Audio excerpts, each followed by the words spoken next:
민물 지역에 살았던 물고기가 다른 수계로 가려면 바다를 지나서 가야 되잖아요. 바다를 거쳐서만 갈 수 있는데 다른 수계에서 발견되는 것들이 굉장히 흔하거든요. 예쁜 꼬마 순지 1mm거든요. 내가 꼼지락꼼지락 기어가는 애인데 같은 종이요, 단일 종이 전 세계에 다 퍼져 있어요. 얘네들 도대체 만약에 다른 데서 있었으면, 태평양 그 넓은 데서, 하와이 진짜 주변에 아무것도 없잖아요. 어떻게 하와이에 갔을까? 아주 오랜 시간 동안 태평양에서만 있었던 것 같아요. 근데 전 세계로 퍼진 시간은 불과 몇 세기, 길게 잡아야 뭐 2~3천 년 밖에 안 된다는. 배를 탔네. 그러니까 소파리 실험을 할 때 저희가 어떻게 하냐면요, 소파리들이 움직이는 것처럼 착각하게 만들어서 소파리를 고정을 해요. 공 위에 올려놔요. 그래서 공 위를 걸어가게 해요, 런닝머신처럼. 그러면 얘는 자기 앞으로 나간다고 생각하는데 사실은 공만 굴리고 있는 거예요. 근데 앞으로 나간다는 느낌 어떻게 주냐면, 요런 얼룩말 무늬 같은 거 앞에서 이렇게 움직여줘요. 흥미로운 과학 이야기 더욱 재밌게 전해드립니다. 과학을 보다 정영진입니다. 네, 저는 은하를 연구하는 천문학자 우주먼지 지용배입니다. 예, 안녕하세요. 범준의 물리다 유튜브 채널을 운영하는 성균관대 물리학과 김범준입니다. 네, 안녕하세요. 응생물학 유튜브를 운영하는 연세대학교 시스템생물학과 김은빈입니다. 안녕하세요. 성균관대 생명과학과 진화생물학자 이대한입니다. 네, 자, 오늘도 네 분의 과학자분들 오셨는데요. 채널이 뭐라고요? 응생물학. 아, 응생물학. 예. 예스 바이오. 네, 아, 예스 바이오. 예스. 어떻게 요즘 구독자 좀 많이 늘었습니까? 조금씩.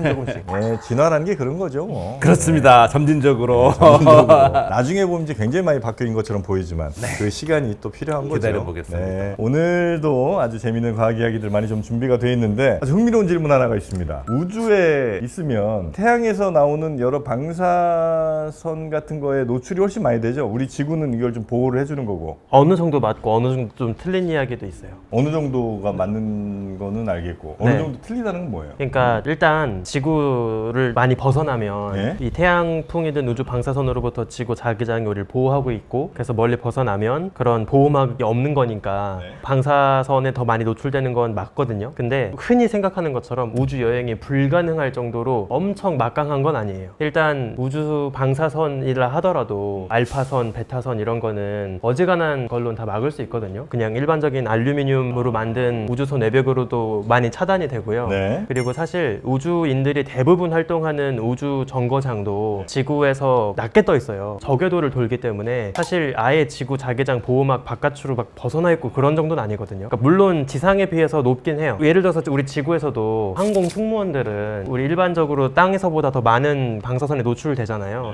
그것처럼 높이 올라가면 노출되는 양이 많아지는 건 맞는데 우주 여행 자체가 불가능하다 할 정도로 엄청 올라가는 건 아니에요. 하나 재밌는 이야기가 있는 게 아폴로 미션 이후로 우주인들이 지금까지 줄곧 지속적으로 호소하고 있는 한 가지 현상이 있습니다. 가끔씩 눈에 뭔가 섬광 같은 게 번쩍번쩍 보인다 라고 하는 이야기를 몇십 년째 하고 있거든요. 가끔씩. 근데 아직 정확하게 이게 왜 그런지는 안 밝혀졌어요. 근데 한 가지 이제 가능성으로 이야기를 하는 것 중에 하나가 우주선 입자가 눈을 자극했을 때 그때 이제 뭔가 섬광 같은 게 보이는 게 아닐까라고 유추를 해가지고 2006년도쯤인가 우주 정거장에서 되게 재밌는 실험을 한 적이 있거든요. 사람 몸에 뇌 상태를 체크할 수 있는 장치를 헬멧같이 딱 쓴 다음에 우주인들이 버튼을 갖고 다녀요. 그래서 우연히 뭔가 번쩍하는 순간 버튼을 눌러서 뇌 활동을 딱 스캔을 하는 거예요. 중추신경계에서 혹시 뭔가 자극을 받는 게 있는지, 우주 방사선 같은 게 영향을 주는지 이런 거를 체크를 막 했거든요. 근데 아직 명확하게 밝혀진 건 없어요. 아, 그래요? 네, 그래서 이제 약간 은어로 우주인들끼리 그 밝게 반짝거리는 거를 유령이라고 합니다. 실제로 뭐가 보이는 건 아닌데 그냥 반짝거림을 느끼는 건가요? 네, 약간 정확하진 않지만 우리 가끔 비문증처럼 자꾸 눈에 뭔가 막 반짝반짝하는 게 이제 보이는 거죠. 그게 혹시 예를 들어 두 사람이 동시에 느끼면 객관적으로 뭔가 반짝했을 수도 있고, 그렇죠. 그죠? 이 사람은 느꼈는데 이 사람 못 느꼈다면 그거는 그냥 지속적으로 뭐 뇌에 뭐 무슨 영향이 갔는데 그때 이제 잠깐 느꼈다 이럴 수 있는 거잖아요. 아, 너무 좋은 지적이신데요. 제가 기억하고 있기로 둘이 정확하게 무슨 외부에서 벌어진 현상을 보고 섬광을 파악한 건 아닌 거로 알고 있고요. 아, 그래요? 네, 왜냐면 입자가 만약에 날라왔으면 한 사람은 지나가고 한 사람은 당연히 통과 안 했을 테니까, 그래서 그냥 개인적으로 느끼는 현상이에요. 아, 그래요? 근데 예를 들어 태양풍이 갑자기 너무 세져가지고 다 이렇게 비 오면 우리 다 맞잖아요. 그런 것처럼 태양풍이나 이제 우주선의 강도와 그걸 느끼는 것에 어떤 상관관계 같은 이런 걸 볼 수 있지 않나요? 아, 이것도 되게 좋은 지적이신데, 사실 태양풍 자체랑은 어떤 연관성이 있는 페이퍼가 있는지 기억은 안 나거든요. 제가 이제 봤던 내용 중에 어떤 게 있냐면 선 외 활동을 할 때는 좀 더 많이 보인다 라는 라는 이야기들이 있긴 해요. 근데 이것도 이제 다 개인적 경험에 의한 거라서 아직 정확하게 파악은 못하고 있는 거죠. 반짝반짝하는 거를 느낀다는 거죠, 많은 분들이. 물이 많은 수정체를 지나갈 때 일어나는 중성비자의 체렌코프 레디에이션이라는 제안은 없나요? 되게 기발하네요. 네. 아 근데 그럴 리는 없어요. 네, 그죠? 네, 네. 근데- 확률이 너무 작아서. 네. 자, 그리고 우리가 좀 아프고 그러면 체온이 막 이제 올라가잖아요. 몇 도까지 우리는 올라갈 수 있습니까? 한 45도 이렇게는 못 올라가죠. 그렇게 사람이 안 되죠. 안 되죠. 한 40도 정도 올라가잖아요. 그래도 그건 응급실 가야죠. 응급실 가야죠. 네, 큰일 나죠. 그럼 한계가 대충 그 정도 온도에 40도쯤? 40도면 응급실 가 큰일 나죠. 거기서 더 지속되면 근데 뭘로 올리는 거예요, 체온은? 예를 들어서 우리가 방어 시스템 작동해. 그러면 뭐 심장을 막 엄청 해갖고 피를 빨리 돌려서 뭐 온도를 올리는 거예요? 어떻게 올리는 거예요? 우리 몸에 네. 백색 지방 말고 갈색 지방이라고 하는 조직이 따로 우리 있어요. 몸에? 네, 네. 네. 브라운 팻이라고 하는데요. 브라운 팻이 지방을 태워서 체온을 올리는데 아주 중요한 역할을 한다고 알려져 있어요. 아, 그러면 뭔가 이렇게 병원균이 들어오면 야, 왔다. 한번 좀 올려보자. 이렇게 해갖고 갈색 지방 태우고. 일반적으로 갈색 지방이 그렇게 체온 조절에 중요한 역할을 하는 거라고 알려져 있는데 그럼 면역 상황에서 얼만큼의 기여를 하는지는 그건 잘 모르겠어요. 갈색 지방이 주로 지금 감염됐을 때 말하시는 거잖아요. 그러니까 우리가 보통 이 북부적으로 여기에 이제 오르는 거는 혈류가 많이 가서 이제 한다고 얘기를 하는데 몸 전체에 이거는 제 생각에는 아마도 전체 우리가 체온을 조절하는 중추가 있거든요. 마치 우리가 집에 자동 센서 딱 맞춰놓으면 몇 도 딱 하는 보일러 운동 것처럼 맞춰놓듯이. 얘가 어떤 상황에서는 그거를 좀 올리면 몸에 열이 발생하는데 정상적이었을 때는 이 정도면은 땀 내고 식혀야 되는데 그걸 좀 올려버리면 온도가 올라갈 거예요.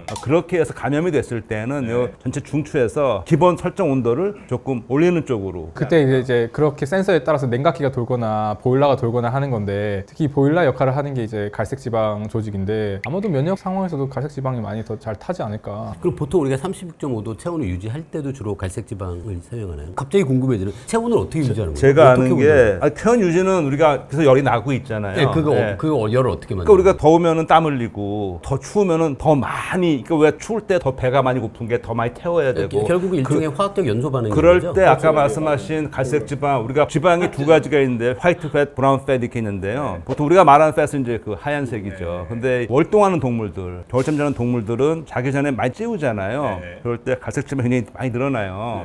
근데 보통 우리가 일반적으로 지방하는 거 하얀색 지방은 뭘로 쓰는 거냐 하면 우리 에너지원으로 쓰는 거예요. 하얀색 지방은 네, 에너지원으로. 그러니까 포도당을 갖고 쓰다가 남은 거를 지방으로 저장해 놓은 거거든요. 굉장히 귀한 거예요, 사실 자연 상태에서는. 그런데 우리로 치면은 자동차에 휘발유 넣는 그 기능이라 보면 갈색 지방은 특히 월동하는 동물들이 많이 저장하는데 이거는 뭐에 해당하냐면 난방류. 보일러 등유 같은 네, 거. 그러니까 이거는 운동보다는 난방류를 갖고 있는데 제가 알기로는 인간도 어린 아이 때는 상대적으로 갈색 지방이 더 많아요. 어릴 때는 체온 조절하는 게 훨씬 더 어려웠죠. 중요하고 어렵기 때문에. 근데 시간이 쭉 지나면서 주는데 성인이 되면 굉장히 많이 주는데 사람마다 좀 차이는 있대요. 그런데 최근 들어서 제가 어디서 봤는데 갈색 지방이 말씀하신 것처럼 그냥 태워버리는 용도니까 상대적으로 몸에 갈색 지방으로 더 많이 이 지방이 저장이 되면 쉽게 말해서 이 다이어트 효과에 더 좋을 수 있다. 뭐 그런 것에 본 적이 있는데 제가 들 수 있는 거는 일단 조절 중추 감염됐을 때 센서 문제, 다음에 그 방법을 태우는 연료가 갈색 지방 가능성이 있다고 말씀해서 제가 말씀드렸는데 그거는 제가 뭐라고 딱 말씀드리는지 잘 모르겠는데 그렇게 우리 몸은 돌아가고 있습니다. 네네네. 그래서 이제 우리의 체온을 유지도 하고 운동할 때 에너지로도 쓰고 하얀 지방과 갈색 지방 이렇게 이제 분리해서 사용하는 건데 그런 의미에서 저는 되게 궁금한 게 왜 우리 체온이 36.5도일까? 왜 이렇게 높을까? 높아요 우리는? 그러니까 그러니까 우리 룸 템퍼리처라고 하는 일반적인 평균 온도보다는 훨씬 높잖아요. 그게 어쩌면 저는 이제 얘기를 들으면 생각이 드는 게 온도를 올리기는 쉬운데 내리기는 힘드니까 애초에 가만히 두면 온도가 내려가는 구조잖아요. 저희가 훨씬 높으니까요. 기본적으로. 그래서 체온을 조금 높게 상대적으로 높은 게 아닐까. 그러니까 집인데 보일러는 빵빵한데 에어컨은 없는 집인 거죠. 말하자면 우리가. 난방이 쉽지 냉방은 되게 어렵죠. 다른 동물들에 비해서 우리가 조금 높은 편이에요? 항온 동물들은 대부분 좀 높잖아요. 고래도 꽤 높은 걸로 알고 있고. 예. 대체로 비슷해요 우리 인간들이랑. 반려견은 우리보다 더 높고 강아지는 좀 더 더 높고 높죠. 박쥐 박쥐 높고. 그 생화학 반응에서의 반응률이 온도에 민감하게 반응하는 것 때문 아닐까요? 사람이 이용하는 촉매 등의 생화학 반응이 일어나기 위한 적정 온도. 저 추측인데 어쨌든 우리가 다세포가 뭐 조직이 되고 복잡해졌잖아요. 많은 기능을 하다 보니까 많은 에너지를 쓰게 되고 그렇게 되면 어떤 열이 발생할 수밖에 없으니까 그럼 그 상황에서는 열이 발생하는데 말씀하신 것처럼 낮추는 건 더 어려우니까 자연적 열이 발생을 한다. 그 온도가 어느 정도냐? 이 정도다. 거기에 최적화된 정도가 효소 호모가 돼 있고 우리처럼 더 복잡해져서 막 문제에서 온도가 더 올라가면 그걸 내리기 위해서 막 땀을 흘리던 뭐 하든 막 이렇게 쉽지 않습니다. 할 수 아닐까. 생화학 반응은 사실은 다양한 온도 범위에서 생물들이 다 잘 사니까 추운 데서도 잘 살고 물속에서도 잘 살고 하니까 일단 물속에 있는 애들 같은 경우 이렇게 높은 온도를 가질 수가 없잖아요. 근데도 거기 적응하려면 단백질 구조 같은 것들이 다 바뀌어서 적응이 충분히 할 수 있을 것 같은데 전 처음 생각해봤는데 우리가 에어컨이 좋은 에어컨이 잘 없잖아요. 기껏해야 땀 흘리는 정도기 때문에 난방을 쉽게 할 수는 있으니까 그러한 내재적인 그 한계 때문에 상온동물의 온도가 꽤 높게 세팅이 돼 있지 않을까라는 생각이 문득 드네요. 그러니까 예를 들어 우리가 한 20도쯤으로 세팅되어 있으면 기온이 한 40도까지 올라가 버리면 우리는 그냥 바로 가이잖아요. 내릴 그죠? 수가 너무 힘드니까. 근데 한 40도, 35도 뭐 이쯤 되면 이제 한 40도까지 올라가더라도 뭐 대충 뭐 견딜 수도 있고 한데 지구의 뭐 평균 온도가 이빨이 올라갈 수 있을 수준까지는 대충 우리가 견딜 수 있게 세팅된 거 아닌가. 재밌네요. 여름철 최고 기온에 맞춰져 있다. 그 정도. 그 정도가 아닐까. 그 기후 위기 때문에 앞으로 더 더워지면 약간 뭔가 몸의 표면적을 넓히는 방향으로 진화한다거나 그럴 수도 있겠네요. 아니면 이제 평균 우리의 체온을 한 37.5도 뭐 이 정도에 맞춘다거나 이럴 수도 있지 않을까. 사람마다 체온이 제 코로나 때 보면은 저는 항상 체온이 좀 낮게 나오더라고요. 늘 35점 몇 도밖에 안 나와요. 아, 그래요? 네, 저 늘 가세면은 안 따뜻한 남자. 네, 그렇게 나오더라고요. 차도나. 근데 제가 상대적으로 추위를 덜 타는 이유 중에 하나가 내가 체온이 낮게 돼 있구나. 더운 거 못 견디시고. 그냥 그러냐고 버티는데 저는 더운 거보다는 추운 게. 그래요? 그 은하와 은하 사이의 빈대는 되게 차갑죠? 몇 도쯤 돼요 거기는? 이거 너무 어렵고 좋은 질문인데 이게 사실 엄청 케이스 바이 케이스예요. 네?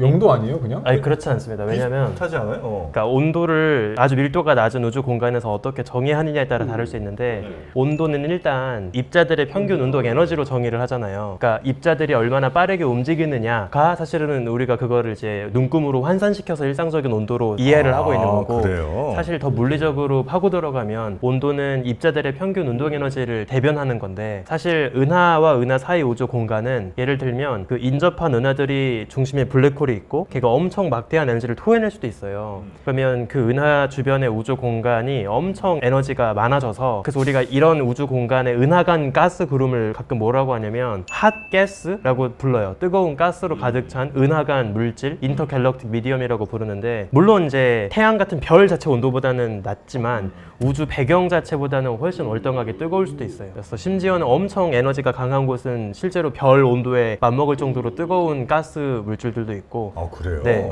그러면 가끔씩 총알이 날아다니는 공간 같은 느낌이겠네요. 네, 맞아요. 사실은 은하간 공간도 굉장히 고에너지 가스 물질로 가득 채워져 있습니다. 그럼 온도가 그런 게 있냐 없냐에 따라서 굉장히 차이가 많이 나는 거예요? 네, 맞아요. 그 온도라는 게 뭔가 입자들의 활동을 수치로 나타내는 게 온도예요? 네, 맞습니다. 그래요? 네. 그럼 아무것도 움직이지 않으면 온도는 쭉 떨어져요? 그게 절대 영도죠. 영도. 네, 절대 영도가 수식으로 보면은 절대 온도 단위로 환산한 그 온도가 운동 에너지에 정확하게 비례하거든요. 그래요? 네, 그러니까 절대 온도 0도가 되면 사실 운동 에너지가 제로인 거죠. 아예 모든 게 멈춘 상태. 고전역학에서는 그렇고. 네. 예를 들면 쇠가 있어요. 쇠덩이. 얘 안에서는 아무것도 안 움직일 거 아니에요? 움직여요. 안에서 분자들이 막 움직이고. 규칙적인 배열은 이루고 있는데 기체에서는 얘들이 막 활발하게 돌아다니고요. 딱딱한 고체 안에서는 얘들이 그 자리에서 거의 같은 위치를 유지하지만 이렇게 떨리고 있는 거죠. 떨리고 있어요? 예, 그 운동 에너지를 재면 그냥 우리가 아는 온도가 나와요. 자, 여기에 그냥 쇠덩이 놓고 여기 이제 공기가 있어요. 공기 분자는 엄청 활발하게 움직일 거 아니에요. 쇠덩이는 바로 옆에 있는데 얘는 거의 안 움직이잖아요. 얘 온도가 더 낮아야 되잖아요. 똑같아요. 근데 둘을 붙여놔서 열평형 형태에 이르게 되면 전체 운동 에너지가 아니고요. 입자 하나의 평균 운동 에너지. 얘는 입자가 물론 많긴 하죠. 공기는 적고. 하지만 하나의 평균 운동 에너지를 보면 똑같아야 돼요. 그래요? 열평형 형태에 도달하면. 그러면 진공 중이라서 입자가 하나도 없다면 절대 영도라고 불러야 되나요? 아니면 온도가 정의되지 않는다고 해야 되나요? 제 생각엔 후자일 것 같아요. 이거 누가 물어볼까봐 걱정돼서 먼저 물어봤습니다. 그쵸, 그렇게 해야 되죠. 그래서 그 우주 팽창이 계속 무한하게 이루어지면 우주가 어떻게 망할 것이냐라는 그 모델에 대해서 정말 끝없이 팽창하면 이제 정말 우주 전체 온도가 절대 0도에 가깝게 식어버릴 거고 우주를 채우고 있는 모든 입자들은 거의 다 이제 멈춘 상태처럼 될 거예요. 비유적으로 우주가 프리즈 됐다, 얼어붙었다라고 해서 이야기를 하거든요. 열 죽음이라고 하죠. 맞아요. 히트데스라고 부르기도 해요. 근데 열은 늘 평형 상태를 유지하려고 할 거 아니에요. 이쪽이 뜨겁고 이쪽이 차가우면 비슷하게. 우주에서도 당연히 그런 일들이 일어날 건데, 근데 별로 평형 상태가 아닌 것 같으면 엄청나게 뜨거운 데가 있고 엄청나게 차가운 데가 여전히 같이 공존하고 있잖아요. 예를 들면 태양이 있는 데에서 태양과 지구 사이에서도 온도가 서서히 뭐 5만 도, 뭐 4만 도, 3만 도, 2만 도 이렇게 되는 건 아닌 것 같고, 5만 도에서 갑자기 엄청 차가웠다가 다시 지구쯤에서 다시 뜨겁고 뭐 이런 건 않아요? 너무 진짜 너무 훌륭한 질문이에요. 아유, 고맙습니다. 진짜 너무 훌륭한 질문인데 진짜 3번 나왔습니다. 정확하게 말씀하신 그 고민이 우리가 그 빅뱅 우주론을 완성하가는 과정에서 천문학자들이 굉장히 오랫동안 했던 고민이었거든요. 우리가 우주의 열적 평형을 이야기할 때에는 정말 거시적인 레벨에서 이야기를 하는 거예요. 지엽적으로 보면은 온도까지 안 가고 좀 더 쉽게 생각할 수 있는 밀도로 볼게요. 그럼 말씀하신 것처럼 여기에 은하 바글바글 모여 있고 은하와 은하 사이 공간 텅 비어 있고 우주는 되게 불균일해 보이잖아요. 그렇죠. 근데 그거는 정말 로컬하게 그게 로컬이에요? 네. 은하 지엽적으로 봤을 때 그런 거지. 네. 은하 단 스케일을 벗어나서 뭐 수억 광년 정도 스케일 이상으로 이제 뻗어나가서 우주를 보면은 여기 떼어놓고 보던 여기 떼어놓고 보던 우주는 다 비슷하게 보이는 거예요. 완전히 통계 물리적인. 네, 그래서 지엽적으로 보는 게 아니라 거시적으로 봐야 우주가 등방하고 균일하다라는 이야기를 이제 할 수가 있게 되는 거죠. 아, 그래요? 네. 사이즈가 스케일이 진짜 너무 차이가 나니까 이게 감이 좀 안 오긴 해요, 사실. 예, 그러니까 뭐 한 일광년의 거리도, 일광년은 얼마나 되는지 모르겠는데 하여튼 일광년이라고 치고 일광년과 뭐 몇 억광년 이렇게 하는데 그 얼마나 차이인지가 사실 감이 거의 안 와요. 인지적으로 공이 몇 개 이상 되면 다 똑같이 느껴지잖아요. 그렇죠. 800조 부자 이렇게 하면 어느 정도인지 1조 부자랑 800조 부자랑 뭐 달라지는지. 그래서 막 대중 천문학 교양서들 가끔 보면 말씀하신 것처럼 그런 천문학적인 수치가 너무 감이 안 오니까 이걸 최대한 느낄 수 있게 하려고 막 별의별 방법을 다 쓰거든요. 뭐 예를 들면 이 거리를 몇 억 광년이라고 할 수 있는데, 그러면은 한 사람이 1초에 한 번씩 돈을 그 숫자만큼 세면 몇 년이 걸린다, 뭐 이런 식으로 느낄 수 있도록 최대한 노력을 하는데 사실 너무 큰 숫자들이니까 와닿지가 않죠. 이게 진화론도 사실은 인간이 이해하기가 좀 힘든 부분이 있는 게 스케일의 문제예요. 그러니까 변화가 축적되려면 세대가 뭐 몇천 세대, 몇만 세대 뭐 이렇게 해야 되는데 타임 스케일이 우리가 100년 전, 1000년 전, 심지어 10,000년 전까지만 가도 이제 약간은 헉 하는데, 그거에 지수적으로 10배, 100배, 1000배가 됐을 때 생물이 어떻게 변할 수 있는지를 상상할 수 없으니까 우리가 눈에 보는 걸 가지고 이거를 몇 배 했을 때 어떻게 되지 가지고는 조금 어렵죠. 얼만큼 그 시간이 얼만큼 길면 그런 일이 일어날 수 있는지를 가늠하기가 좀 힘든 게 있고요. 빗방울을 맞으면 왜 사람은 이렇게 구멍이 뚫리지 않나요? 라고 하는데, 사실은 진화나 천문이나 빗방울을 맞아서 사람이 구멍이 다 뚫리는 그 스케일, 그러니까 사람이 빗방울에 다 녹아내리는 스케일의 시간을 가지고 얘기를 하는 거기 때문에 빗방울이 어떻게 사람을 뚫어? 라고 하는 게 사실 우리의 인지적인 그런 한계랑 같이 와 있는 거죠. 근데 빗방울 계속 맞으면 뚫리잖아요. 결국에 산도 뚫잖아요. 네. 그러니까 전 종류동 그 동굴 가보면 이게 생기는 게 엄청나게 많은 시간이, 근데 물이 똑똑 떨어지면서 거기에 있는 염들이 이렇게 모여서 엄청 거대한 고드름, 거꾸로 된 고드름 구조를 만들어내는데, 그런 게 어떻게 보면 우리 인간의 인지적인 한계를 우리가 우주적인 한계로 자꾸 더 씌우려고 하는 게. 수적천석이라고, 그 대들보를 뚫는 낙수물이라고 해야 될까요? 처마 끝에 떨어지는 물이 대들보를 뚫습니다. 그 뚫는 게 물이 강해서 뚫느냐? 아닙니다. 시간, 결국은 시간이 돌을 뚫게 만드는 그런 변화. 제가 학생들 수업할 기분 때 좋다. 기분 좋아. 이런 거 하나 해놓고 나니까. 매번 내는 문제가 있는데요. 그게 어떤 얘기가 있냐면, 선녀가 1000년에 한 번 지상에 와서 바위산을 한 번 스쳐 지나가면 치마에 닿아서 약간의 층이 벗겨질 거 아니에요. 그 바위산 전체가 사라지는 시간, 그걸 계산해라 라는 문제를 냅니다. 이렇게 큰 숫자를 우리가 보통 천문학적 숫자라고 하잖아요. 통계물리학자로서 동의할 수 없습니다. 이 물 안에 담겨 있는 물 분자의 숫자가 우주에 있는 별의 숫자보다 많습니다. 예? 그 물 분자 숫자가 별의 숫자보다 많아요. 간단하거든요. 별의 숫자는 1000억 곱하기 1000억의 오더잖아요. 그거와 사실 아보가드로 숫자가 10의 23승. 그러니까 저는 그게 개념이 사실 10의 23승 아보가드로 수 하면 감이 전혀 안 오는데요. 엄청난. 그게 천문학적인 스케일로 따지자면 어느 정도 되는 거예요? 별의 숫자가 1000억이면 10의 14승이죠. 그 10의 28승이에요. 이 안에 있는 기체로 따지면 이 정도 같은데요. 이 안에 있는 분자의 수. 혹은 액체로 하면은 더 밀도가 높으니까. 아 그래요? 예, 저거 앞으로- 하나에 다 담겨 있다고요? 네, 앞으로 통계 물리학적 숫자라고 불러. 지구에 있는 미생물 수가 별보다 훨씬 많으니까. 그렇죠. 그렇게 따지면 그것도 맞아요. 미생물은 또 갑니다. 아니 왜냐면 침 한 숟가락만 해도 한 5억 마리 헤엄치고 있으니까. 생물학적 숫자라고. 근데 아까 그 조 감이 안 온다고 해서 저 생각해 보니까 1조도 감이 안 오잖아요. 근데 생각해 보니까 1조를 모으려면 제가 신석기 시대부터 만 년 동안 매년 1억씩 모아야 1조가 되네. 매년. 1억씩 모아서 아, 만 그래요? 년을 모으니까 1조네. 만 년이면 잠깐이에요. 뭐. 아 그러니까 연봉 1억이어도 그래도 그래도 우리는 수에 대한 감이 좀 더 클 수 있는 게 돈 단위가 크잖아요. 네, 네. 곱하기 1000이니까 우리가 네. 뭐 사실 100조 정도는 이제 뭐 예산의 몇 퍼센트 이런 감이 있을 텐데 뭐 100조 정도는 뭐 100만 년 정도 모으면 되겠네. 1억씩. 아유 의미 없다 진짜. 그 요거 하나만 더 여쭤볼게요. 얼룩말은 검정 바탕에 흰 털이 이렇게 난 거예요? 아니면 흰 바탕에 검은 털이 난 거예요?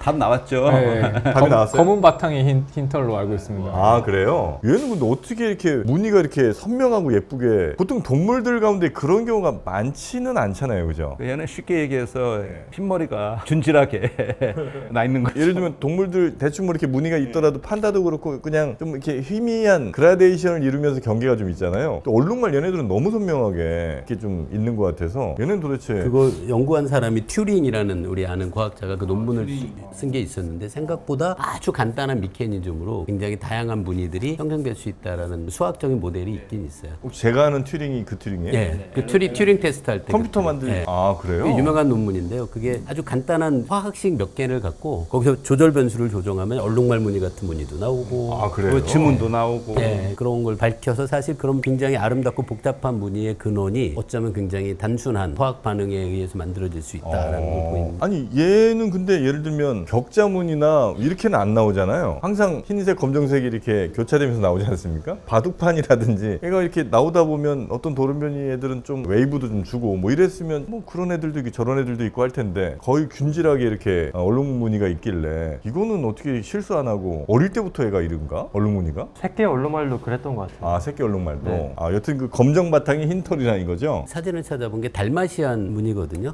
걔는 흰 바탕에 검은 무늬가 확실한 게 어렸을 때는 검은 무늬가 덩치가 크고 좀 그 다음에 개수는 적고요. 애가 크면서 검은 부분의 숫자가 늘어나고 작아지고 그렇더라고요. 아 그래요? 얼룩말은 그러면 싹 털 밀면 까매요? 바리, 털을 싹 밀면 바리깡으로 우리 경프로님 머리를 싹 밀면 무슨 색깔 나오겠어요? 저는 밀지 마시지.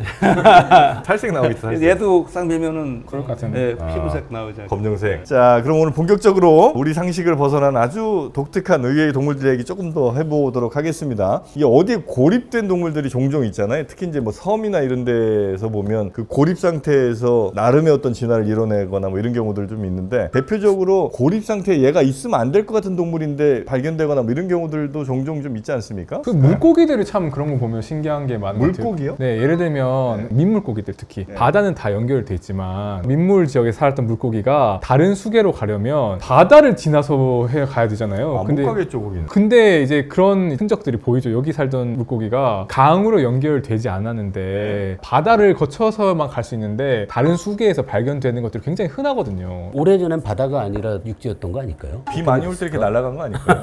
비 많이 올 예전에 때요. 그런 얘기 있었어요. 비 많이 오면 그 미꾸라지들 이렇게 맞아, 하늘에서 떨어진다고. 하늘에서 그죠? 떨어진다고. 네. 맞아요. 그 태풍이나 뭐 이렇게, 네. 뭐 이렇게 토네이도 같은 것들이 분산시켜 준다고 그런 얘기도 있었죠. 예. 아 근데 그런 게 아니라 정말 다른 강이니까 사실은 도저히 만날 수 없는 물고기 같은 모양을 하기 어려운 물고기들이 이제 같이 발견되는 경우들이 있다는 그리고 거죠. 이제 유전자 같은 거 분석해 보면 얘가 어디서 왔고 하는 걸 알 수 있으니까요. 그게 어디서 이동했는지 같은 걸 이렇게 대충 분석을 할 수 있는데 어떻게 이동했는지는 그리고 정말 예를 들면 어려운 어디에 거고. 뭐 사막이나 이런 데 있다 고립된 데 있는 그런 데는 어디서 올만한 데가 없을 것 같은데 물고기들이 웬만하면 물이 있는데 다 있잖아요. 뭐 새나 이런 거에 알이 묻어서 가구 이렇게 갈 수도 있고. 그렇게 사람들이 생각을 하는 것 같아요. 아 새가 잡아먹는데 알이 어떻게 돼갖고 옮겨서 다른 강 가서 응가했더니 그 알이 이제 그대로 네. 응가가 아니더라도 어떤 식으로든 묻어서. 묻어서 갈 수도 있고. 묻어서. 근데 실험을 해본 적도 있는 것 같아요. 응가 새들 알을 먹인 다음에 응가에 나온 게 다시 깨어난다. 깨어나요? 네, 그런 결과가 거의 있는 것 부자 같더라고요. 수준이에요 그러면. 근데 어떻게 보면 물고기 알들 보면 굉장히 프로텍티브 하잖아요. 그 보호하잖아. 이렇게 여러 겹에 이렇게 그리고 있으니까. 조류는 빨리 나가니까. 그러니까요. 상대적으로. 예. 그래서 어떻게 보면 생각하는 것보다 새들이 알 같은 거 사실 우리도 오늘 아침에 계란도 삶으셨지만 이렇게 알이 굉장히 고단백이고 뭐 이렇게 버릴 것도 없고 좋으니까 먹고 싸고 뭐 일부는 안 씹힌 애들은 다른 데로 가고 그런 것들이 굉장히 주요한 그 종 분산의 메커니즘일 수도 있을 것 그럼 그게 같습니다. 맞다면은 이주한 거리와 알의 크기 같은 걸 간접적으로 비교하면은 뭔가 결론은 얻지 않나. 작은 알이 아무래도 섭취된 다음에 파괴되지 않고 먼 거리 이동할 확률이 크니까. 알이 크면 더 보호 근데 반응 통과하는 동안에 먹은 다음에 내보내기가 어렵잖아요. 너무 크면. 아. 타조알을 까치가 불가능합니다. 메추리알까지 오케이.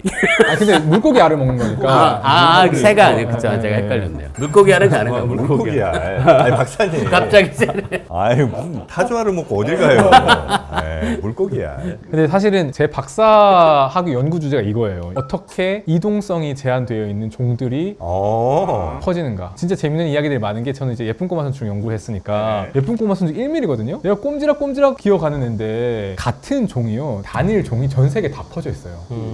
어떻게? 그러니까 어떻게 궁금하잖아요. 그리고 얘네들의 기원을 따라가 봤더니 제가 이제 같이 발표한 제 논문에도 들어있는 건데 기원을 보면 예쁜 꼬마 선충은 하와이나 아니면 하와이 근처에 있는 태평양 어디선가 유래했을 걸로 보여요. 오리진이. 근데 예를 들면 예쁜 꼬마 선충이 하와이에 있거든요. 얘네들 도대체 만약에 다른 데서 있었다면 태평양 그 넓은 데서 하와이 진짜 주변에 아무것도 없잖아요. 어떻게 하와이에 갔을까? 그러니까 하와이에서 나왔다고 치면 그 네. 친구들이 유럽까지 가 있는 거예요 지금? 지금 다 있어요. 예, 거의. 한국에서는 아직까지 못 찾아왔는데 일본, 중국, 유럽 걔네들은 모든 대륙에 다 발견됩니다. 바다에서도 살아요? 아니요, 아니요. 썩은 과일, 썩은 꽃 이런 걸 먹고 살거든요. 아, 그래 그래요? 박테리아도 잡아먹죠. 걔 박테리아를 잡아먹는 애죠. 날아다니진 못할 거고. 그래서 이제 제가 박사학위로 연구했던 게 뭐냐면 얘네들이 히치하이킹 행동을 해요. 특히 열악한 밥이 없는 상태가 되면 원래는 보통 이렇게 기어 다니거든요. 근데 그 밥이 없는 열악한 상태가 되면 다우어라고 하는 특수한 유충을 만드는데 그 다우어가 되면 얘가 몸을 이렇게 세워요.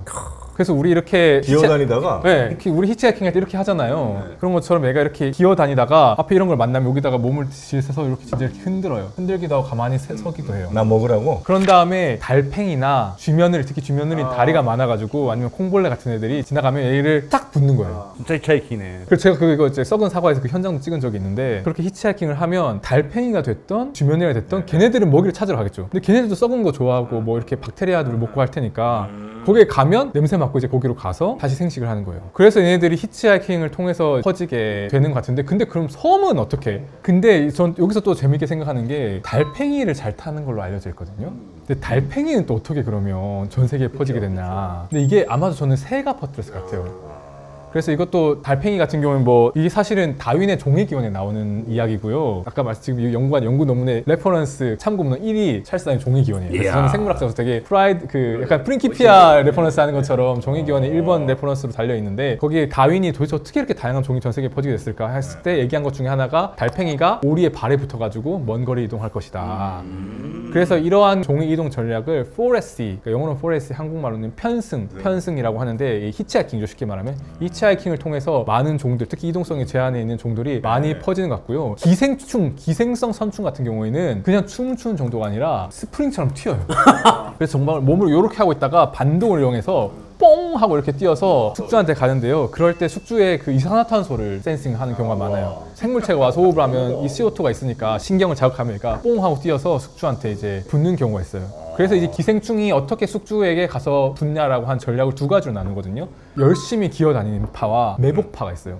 그래서 열심히 기어다니면서 냄새 여기 내가 좋아하는 숙주가 있냐고 가는 거고 매복은 이렇게 기다리고 있다가 딱 숙주가 왔다 하면 뽕 하고 이렇게 붙는 그런 파들이 있어요. 걔네들은 되게 뇌는 없죠? 뇌는 없지만 신경계가 있죠. 어느 정도 신경계가 발달된 있죠. 신경계가 있죠. 그럼 이제 어느 순간 기다려야 되겠다는 판단을 하는 거고 그 판단을 해서 몸을 잔뜩 움츠려서 스프링을 접듯이 해놓고 CO2 확인되면 그쪽 방향으로 몸을 스스로 튕겨서 거기에 들러붙는다? 네. 저 비슷한 결의 질문 포함해서 좀 두 가지 질문이 있는데 일단 하나는 말씀하신 것처럼 걔네가 편승하는 게 어쩌다 그냥 우연히 묻어서 퍼지는 건지 말씀하신 것처럼 진짜 계획적으로 의도를 갖고 그렇게 편승하는 건지가 좀 궁금하거든요. 그러니까 이게 얼만큼 적극적으로 숙주를 디텍션하고 찾는지 따라서 다를 것 같은데요. 예를 들면 예쁜 꼬마 선충 그래서 쥐며느리 같은 애를 타니까 쥐며느리의 냄새에 반응을 하는지 이런 걸 실험을 해봤는데 잘 잘 반응을 하진 않는 것 같고 그냥 예쁜 꼬마 선충 같은 경우는 잘 들러붙는 애면 뭐든지 잘 들러붙는 것 같고 기생충 같은 경우에는 특정한 숙주가 있으니까 훨씬 더 적극적으로 내가 타래를 고르는 것 같아요. 근데 이것과 관련해서 저는 되게 아까 그 달팽이 얘기를 드렸는데 왜 얘네들이 잘 퍼질 수 있다고 생각을 하냐면 달팽이 탔는데 그 달팽이가 새한테 잡아먹히잖아요. 근데 달팽이가 끈적끈적하고 유액도 많고 하니까 실제로 달팽이도 새한테 잡아먹혀서 똥으로 나와서 살았다는 그런 보고들이 있어요.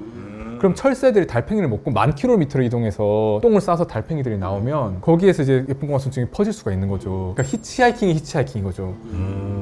근데 신기하게도 시엘랑스를 가지고 실험해보면 예쁜 꼬마 선충을 가지고 실험해보면 얘네들이 산성이 엄청 강해요. pH 3까지도 얘들이 살아요. 소화액을 버티는 그래 위를 네, 그래서 저는 이게 생각하는 게 우리가 기생충들이 많잖아요. 어쩌면 얘네들이 달팽이의 뱃속에 들어가서 원래는 이렇게 그냥 히치하이킹에서 새가 달팽이를 먹고 똥으로 달팽이를 싸면 달팽이가 선충을 먹고 똥으로 나오면 선충이 살아서 퍼질 수도 있을 것 같은데 근데 달팽이 뱃속에 들어가 보면 약간 좀 따뜻할 거고 박테리아들이 많잖아요. 근데 얘네들 원래 박테리아를 먹고 사는 거거든요. 그럼 아마 밖에서 박테리아를 먹고 살다가 내가 굳이 왜 나가지?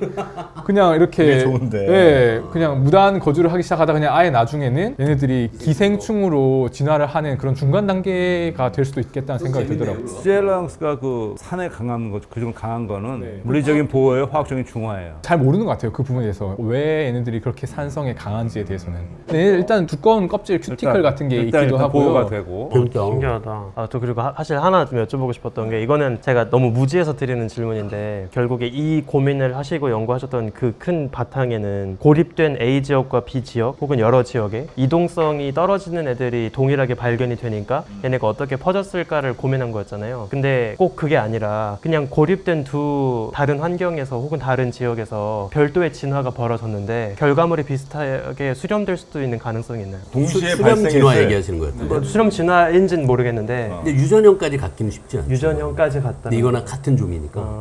DNA 차이가 그 정도가 되려면 꽤 많이 차이가 나야 될 텐데요. DNA 차이가 상당히 적고 종내의 변이나 거의 아종 수준의 경우에는 걔네들이 퍼졌다라고 보는 게 진화에서 parsimonious 최대 단순성의 원리. 그러니까 이게 독립된 데서 똑같은 진화가 여러 번 일어났다라고 하는 것보다는 하나가 이제 더 많이 퍼졌다라고 하는 게 더 그럴듯한 이론이고 이것과 관련해서 또 제 논문에도 나오는 이야기긴 한데 예쁜 꼬마 선충을 보면 태평양에서 기원했다고 하잖아요. 아주 오랜 시간 동안 태평양에서만 있었던 것 같아요.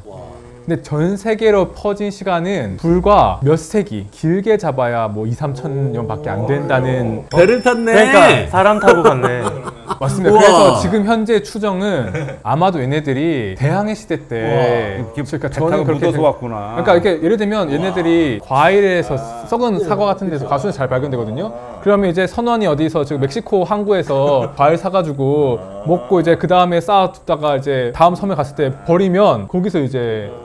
그래서 사실은 시엘랑스가 잘 발견되는 데들을 보면 옛날에 그런 주요 해상 그런 항구 도시 이런 데서 많이 발견돼요. 그래서 우리가 보이지 않는 사이에 이 지구에 존재하는 생물들을 아주 많이 이주시켰을 가능성이 있는 것 같아요. 인간의 활동에 의해서. 네네. 아마 제가 봤을 때는 배 타고 유럽으로 갔을 것 같아요. 최소한 유럽 같은 데는. 그 우주선 타고 달에 갔다니까요. 그러니까 그 황소개구리 이런 애들도 원래 우리나라에 없다가 인간이 들여온 거 아니에요, 그죠? 우리나라에. 가끔 우주왕복선 옛날에 발사할 때 보면은 요즘은 안 쓰긴 하는데 우리 지난 시간에 얘기했던 박쥐 있잖아요. 박쥐가 연료 탱크에 붙어있는 채로 올라가는 장면이 찍히기도 해요. 와. 배트맨 아니에요?